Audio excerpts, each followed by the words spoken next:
For many people, the Old Testament law is a source of moral guidance. It contains the Ten Commandments and the command to love your neighbor as yourself. But the legal codes in books like Leviticus, Numbers, and Deuteronomy also contain a number of laws that are deeply shocking to modern sensibilities. These are laws that command the death penalty for what we would consider minor offenses, that seem to treat women as property, and that mandate extreme violence.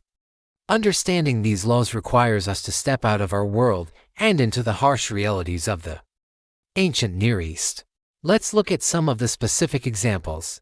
The death penalty, usually by stoning, was prescribed for a wide range of offenses. Working on the Sabbath was a capital crime, as seen in a story in the book of Numbers where a man found gathering wood on the Sabbath is executed by the entire community.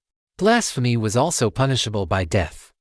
But perhaps the most shocking law for modern parents is in Deuteronomy 21. It states that if a man has a stubborn and rebellious son who will not obey, the parents are to bring him to the town elders, and all the men of the town are to stone him to death. Beyond the death penalty, other laws are equally jarring. The trial of the bitter water in Numbers 5 describes a ritual for a woman who is suspected of adultery by her husband but has no proof. She is brought to the priest and forced to drink a concoction of holy water and dust. The text says that if she is guilty, her body will swell and she will be cursed. If she is innocent, she will be unharmed. This is a form of trial by ordeal, placing the woman's fate in the hands of what was believed to be divine, magical judgment. Then there are the laws of Haram, or holy war, in Deuteronomy, which command the Israelites, upon conquering the cities of the Canaanites, to utterly destroy them and show them no mercy, killing every man, woman, and child. So how do we make sense of these brutal laws?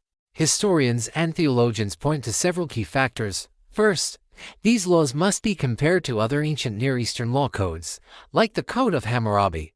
In that context, Israelite law was in some ways progressive, showing more concern for the poor and less class distinction. Second, the society that produced these laws was a tribal society deeply concerned with its own survival, social cohesion, and religious purity in what it saw as a hostile and idolatrous world.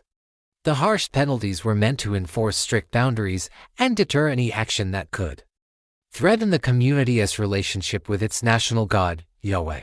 It's also important to note that we have little evidence that many of these laws, like the one for the rebellious son, were ever actually carried out literally. They may have functioned more as statements of ultimate authority and as extreme deterrence rather than as common legal practice.